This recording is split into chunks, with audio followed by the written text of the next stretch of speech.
Well, hello there and good morning. Teacher Roy here. Today it's Friday. Thanks for the love of Pachamama. It's Friday, last day of the week. So after these activities, you're going to be able to relax the whole weekend. Now, first things first, what's up? I hope you're doing okay, kids. Remember, I'm still getting all your works, even if you send them after 2 p.m. I'll be checking them. So please make sure to send all your works, okay? Today, the work of today, it's going to be phonology, comprehension of the reading that we did the other day, and then we're going to be working with global citizenship. Okay, are you ready? Good. Let's continue. Let me share my screen with you so we can go real fast with this activity. Give me just 1 second. There we go. Okay, for phonology, the pages are going to be page 15 and 16. Okay, it's going to be about the reading of Cleopatra. Um, Before we start with the activity, let's try to remember a little bit about Cleopatra. According to the history books, Cleopatra was the most beautiful woman in Egypt.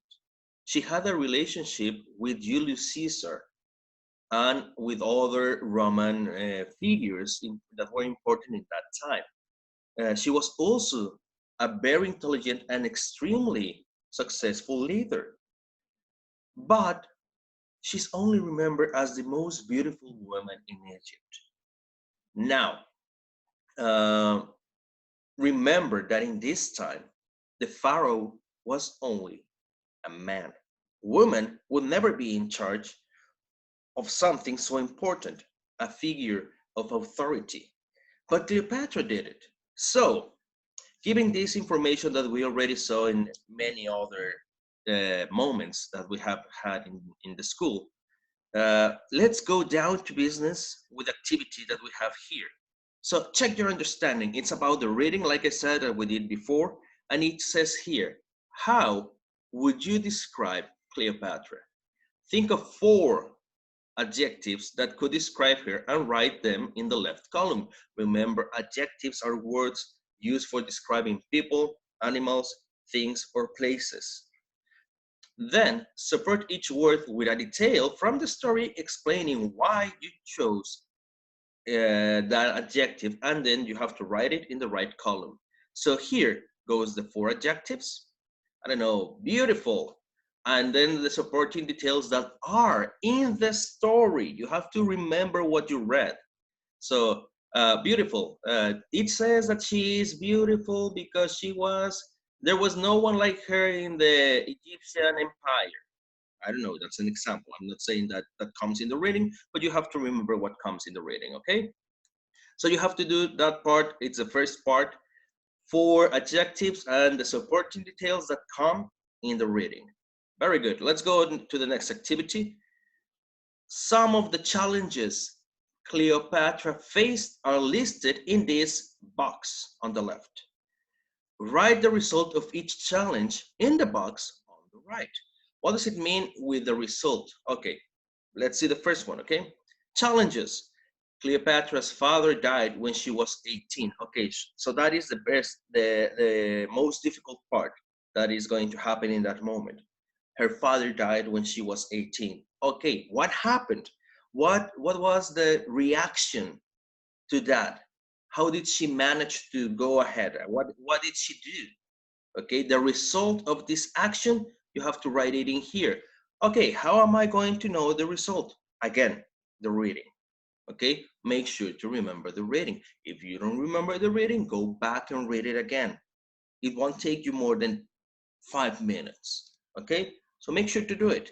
So you have to write the result of these challenges. We have 1, 2, 3, 4, 5 challenges, only 5.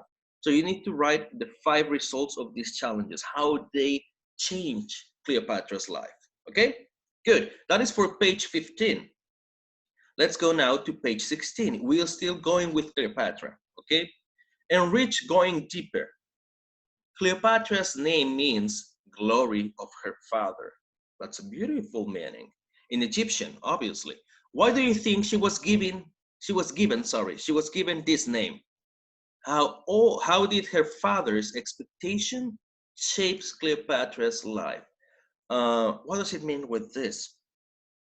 Do you think that your name has something to do with how your life is right now and how it has been before or how it will be in the future? Do you think your name has power on your life? Maybe it does, maybe it doesn't. It depends on you. But certainly, Cleopatra's name had to do something with how her life was and will be always remembered. Okay? So the glory of her father, it means her father had a lot of expectations on Cleopatra. So that's what you have to answer in there. How did her father's expectations shape Cleopatra's life? Why do you think she was given this name? Okay, that is in this part. Now in here, in what ways might she have been different? Her life might have been different if she had given a name that meant beautiful and delicate. Instead of the glory of her father, imagine that her name, the meaning of her name was beautiful and delicate. Do you think having that other name instead of Cleopatra would change her life, the way she was?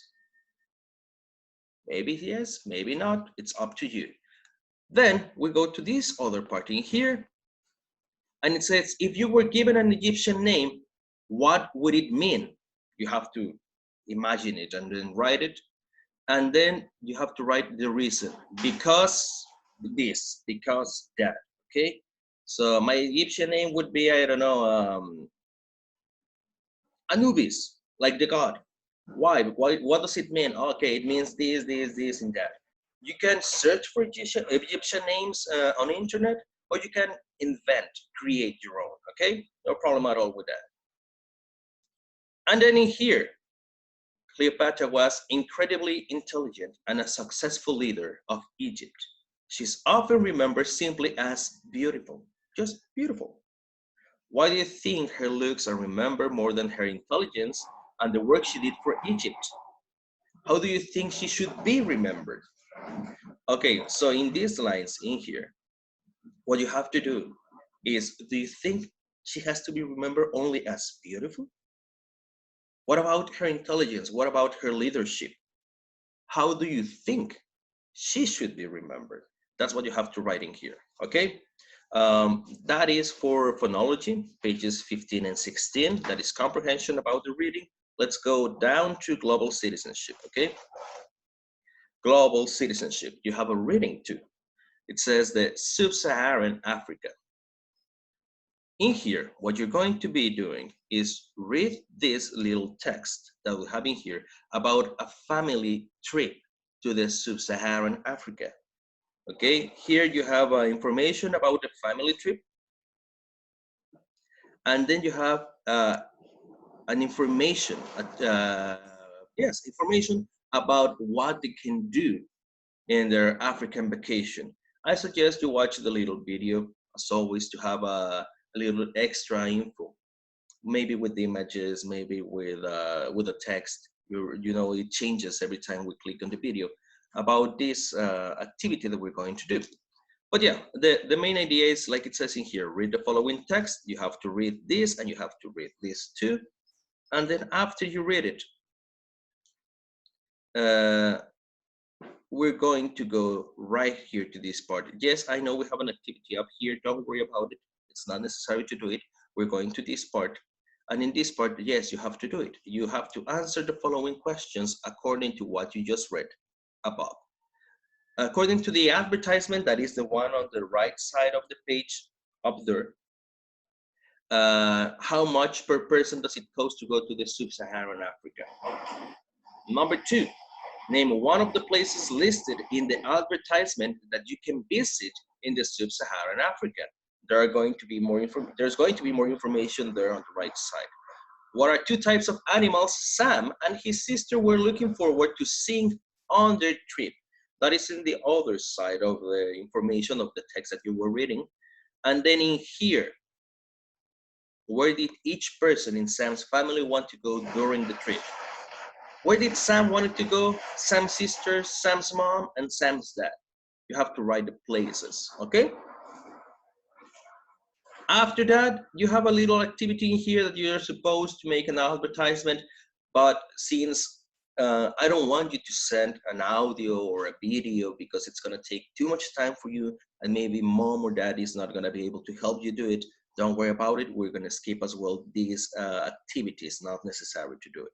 So for pages that are 106 and 107 for global citizenship, the only things you have to do are the reading. You have to read the text like we have in here. This text, you have to read it. We skip this activity. This one, we skip it. You can do it if you want, but it's not actually like something so important. It just says check out the place you will most like to visit in sub-Saharan Africa. You can do it if you want it. It's not really something that matters right now. And then the other part is, yes, answer these questions, and that's pretty much it. As you can see, the activities for today, Friday, are not that complicated. It's just comprehension of the reading of Cleopatra for phonology. And then here in global citizenship is to read the text and answer the questions according to the text. Okay? That's pretty much it. I wish and hope you have a beautiful and wonderful weekend. I'll see you on Monday. Make sure to send your work. And that's all for today, kids. Okay? That's it. See you tomorrow. Well, not tomorrow. See you on Monday. And have a nice weekend. Bye-bye, kids.